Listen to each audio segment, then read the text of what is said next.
अखिल जगत स्वामी साप सदा शिव मल्हारी मणिमल्ल संहारक ऐश्वर्य प्रदाता शक्तिदाता जय दुरी गणाधीशित आदिरुद्र श्री मातंड भैरवा।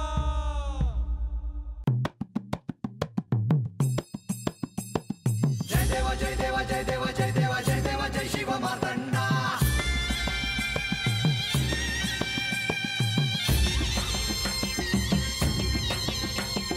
जय देवा जय देवा जय देवा जय देवा जय देवा जय शिव मातंडा।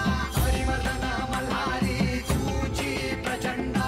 अगडदुम नगारा सोन्याची जेजुरी देव गेले जेजुरा निळा घोडा।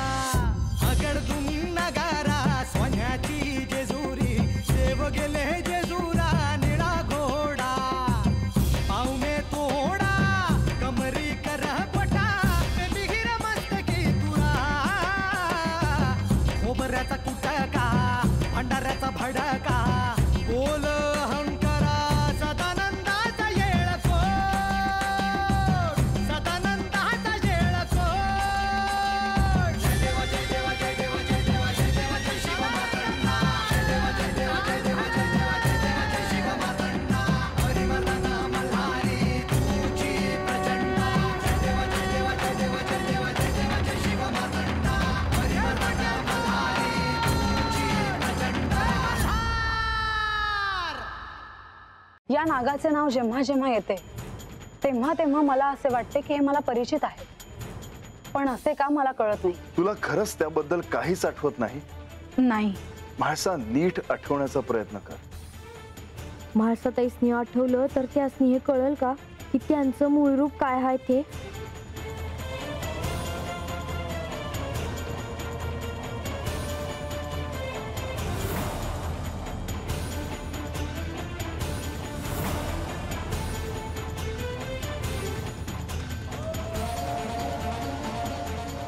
मी कितीही आठवायचा प्रयत्न केला तरी मला ते आठवत नाही। मी केवळ कैलासाच्या सानिध्यात आहे असा मला भास होतो। नारायण नारायण, स्वाभाविकच आहे देवी, कारण कैलासात श्री महादेवांचा निवास आहे आणि जिथे श्री महादेवांचा निवास आहे तिथे वासुकी सर्प देखील आहेत। देवी, ज्या वासुकी नागांचे आभूषण श्री महादेवांच्या गळ्यात शोभून दिसते ते वासुकी म्हणजे देवी कद्रू आणि ऋषी कश्यप यांचे पुत्र नागांचे राजे वासुकी। पर महाराज, मला एक विचारायचं आहे, विचारू का जी?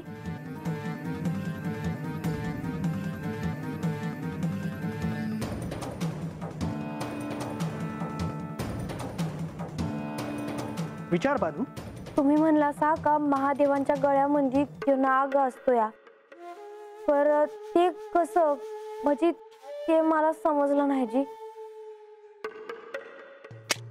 नारायण नारायण, बानू, वासुकींना श्री महादेवांनी गळ्यात का परिधान केले आहे याचे उत्तर या आख्यानाच्या निमित्ताने मिळणारच आहे, परंतु मी वासुकींबद्दल काहीतरी सांगेनच। भक्तजन हो, नीट श्रवण करा। श्री महादेवांनी नागराज वासुकी यांना केवळ एक आभूषण म्हणून गळ्यात परिधान केलेले नाही, तर गळ्यात 3 वेढे दिलेले वासुकी सर्प हे एक प्रतीक आहे। भूतकाळ, भविष्यकाळ आणि वर्तमान काळ या कालचक्राचे प्रतीक। ते प्रतीक आहेत श्री महादेवांच्या त्या योग शक्तीचे ज्याच्यामुळे ते या सृष्टीला सामावून घेऊन त्याचे पुनर्निर्माण करतात।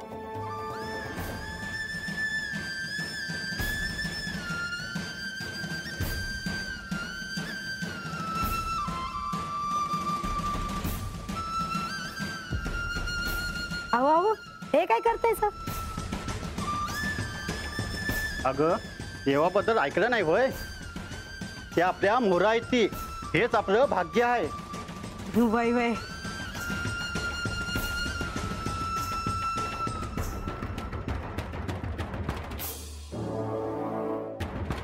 भाषा काय झाले?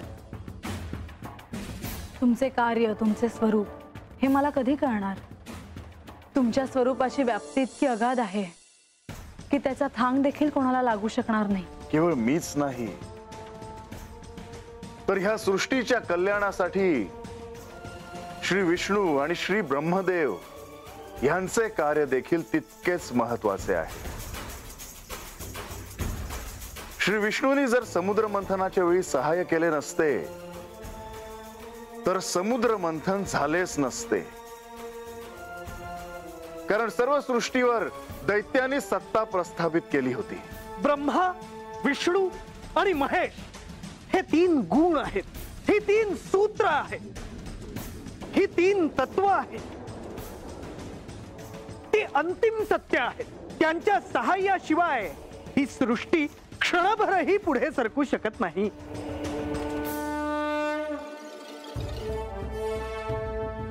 तर भक्तजन हो, आता वेळ आली होती नागराज वासुकी यांना ही गोष्ट सांगण्याची.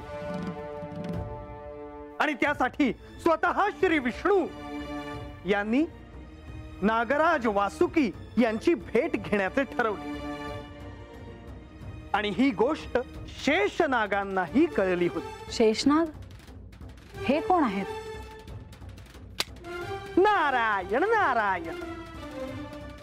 शेषनाग हे वासुकींचे बंधू. क्षीरसागरी ज्यांच्या आसनावर श्री विष्णू विराजमान असतात तेच शेषनाग. आपल्या मस्तकावर ज्यांनी ही पृथ्वी तोलून धरली आहे असे ते श्री विष्णूंची शय्या बनलेले शेषनाग, नागराज वासुकी यांचे बंधू.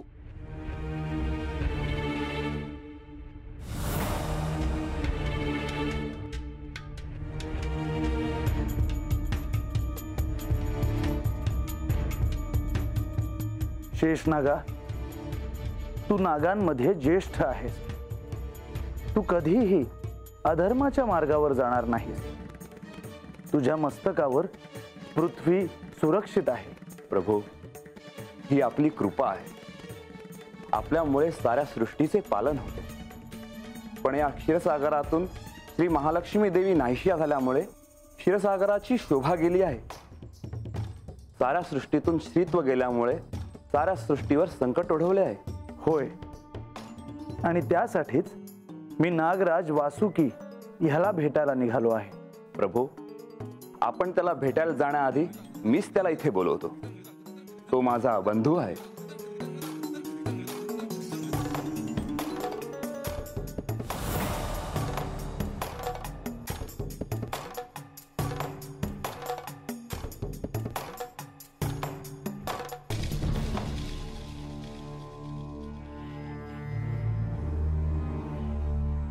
बंधू वासुकी, श्री विष्णूंना तुला भेटायचे आहे.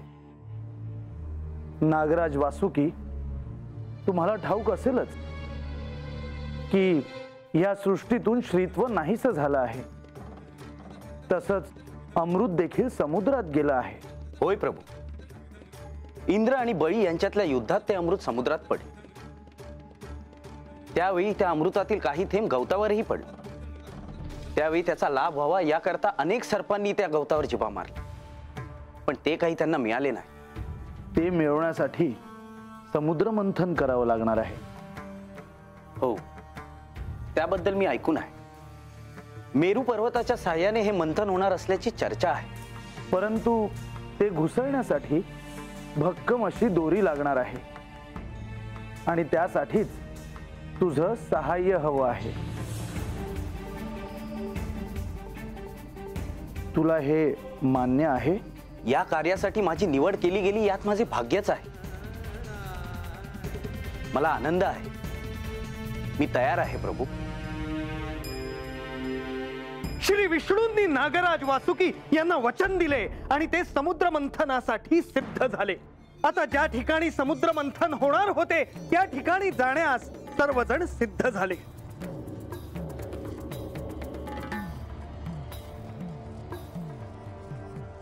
अहो, तुम्ही काही सांगितलं नाहीत. तुमचं काय बोलणं झालं श्री महादेवांशी? काय ठरलं? माझ्या मनासारखे काहीच घडत नाहीये. हो, तरीही संयम ठेवा. संयम ठेव.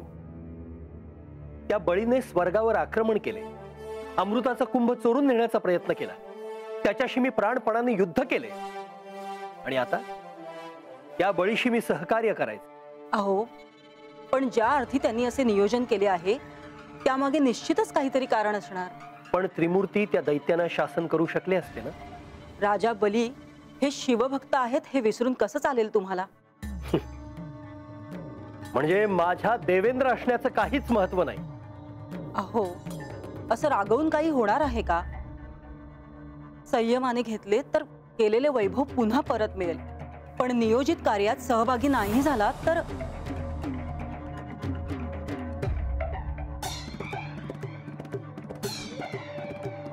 सूर्यदेव, सगळे वैभव लुप्त झाले आहे.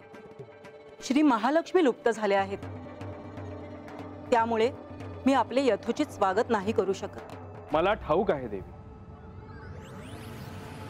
तुम्हा उभयतांचे दर्शन झाले ह्यातच सर्व आले. देवेंद्र, आपण काय निर्णय घेत आहात याची प्रतीक्षा सर्व देव करीत आहेत. मीच अजून कोणत्याही निर्णयाप्रत आलेलो नाही देवेंद्र, परंतु आपल्या हातात अल्प काळ आहे. मी काही बोलू का? बोलावे. ह्या क्षणी त्रिमूर्ती जो काही निर्णय देतील त्याप्रमाणे सर्व देवसेनेने आचरण ठेवावे. मी सहमत आहे. हे माझ्या शूरवीर दैत्यांनो, आज ह्या साऱ्या सृष्टीवर आपले अधिराज्य आहे, त्रिभुवनात आपली सत्ता आहे. पण असे असले तरी संपन्नता आपल्याला नाही, कारण ह्या सृष्टीतून लक्ष्मी नाहीशी झालेली आहे. अशी सत्ता काय कामाची? त्या लक्ष्मीला पुन्हा प्राप्त करण्यासाठी समुद्र मंथन करावे लागणार आहे, ज्याने सारा समुद्र ढवळून निघेल आणि लक्ष्मी पुन्हा या सृष्टीत येईल. आणि अजून एक गोष्ट, समुद्र मंथनातून सागराच्या तळाशी केलेले अमृत देखील वर येईल, जे आपल्याला मिळताच मृत्यू देखील आपल्याला शरण येईल. आणि म्हणून मी श्री विष्णूंना शब्द दिला आहे की देवांसह दैत्य देखील सहाय्य करतील. दैत्य कुळाचा विजय असो. ही सृष्टी ज्या क्षणाची वाट पाहत होती तो क्षण आता जवळ आला होता. या समुद्र मंथनासाठी देव निघाले, तसेच दैत्यही निघाले. श्री विष्णूही निघाले आणि श्री महादेवही निघाले. नारायण नारायण. त्या समुद्र मंथनाच्या ठिकाणी श्री पार्वती देवींना सुद्धा येण्याची इच्छा होती, परंतु श्री पार्वती देवींनी त्या समुद्र मंथनाच्या ठिकाणी येऊ नये असे श्री महादेवांच्या मनात होते. असं का वाटत असेल यांना?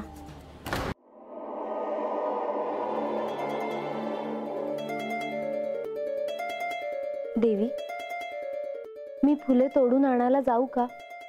का तुम्हीही येत आहात सोबत? नाही, तू ये जा. गंभीर दिसत आहात. काय झाले? जे घडले आहे ते सर्वश्रुत आहे, मात्र आता या परिस्थितीत काय करावे याचाच विचार करते आहे. मला असे वाटते की तुम्ही देवांसोबत बोलावे. काही शंका असतील तर तेच त्यांचं निरसन करतील. मला तर वाटते हे मला सोडून जातील समुद्र मंथनासाठी. तुम्ही जाणार नाही त्यांच्यासोबत? हे काही बोलतच नाहीत, सतत ध्यानस्थ असतात.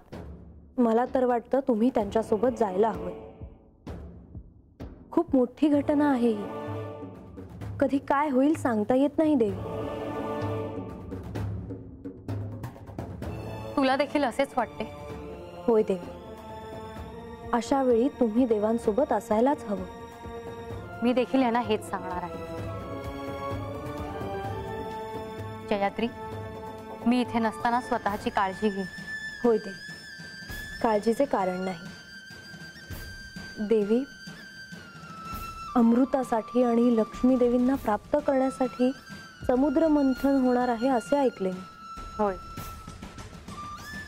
पण समुद्रातून काय काय येईल हे काय ठाऊक. बरोबर आहे तुझं जयाद्री. शुभासोबत अशुभ हे येणारच आणि त्याचे दायित्व कोणी घ्यायचे हा प्रश्न आहेच.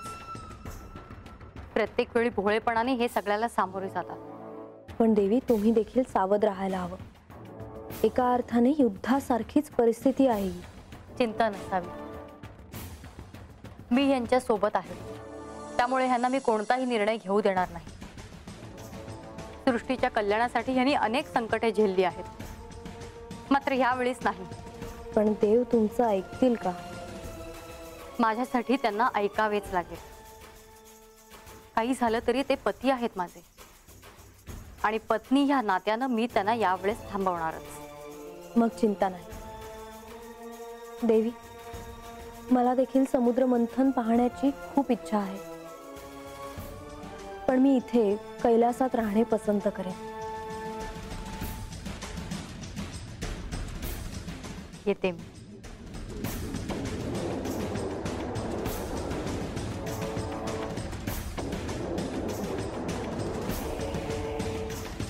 पार्वती देवींनी महादेवांना त्यांनी जाऊ नये असा आग्रह धरला होता, तरीही महादेव जाणारच होते.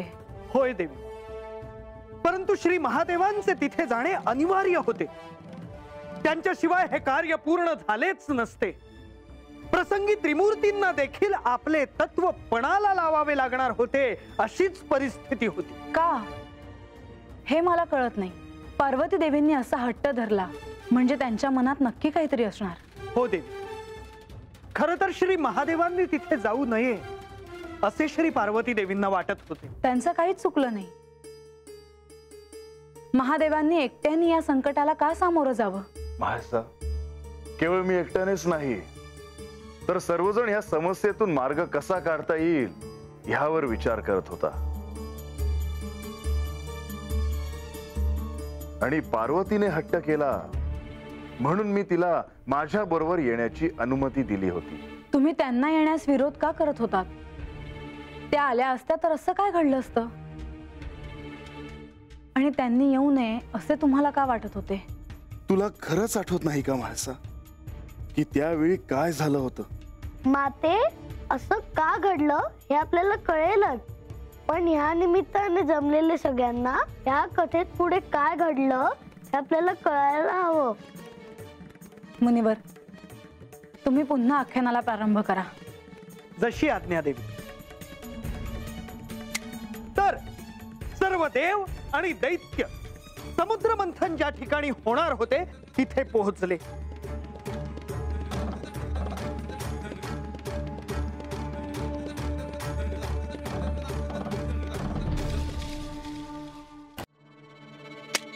नारायण नारायण. तर सर्व देव आणि दैत्य समुद्र मंथन ज्या ठिकाणी होणार होते तिथे पोहोचले.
नारायण नारायण.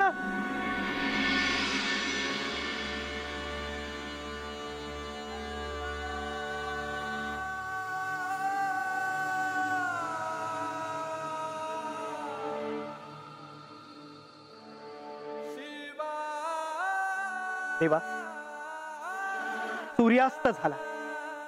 आख्यान संपवण्याची अनुमती द्यावी.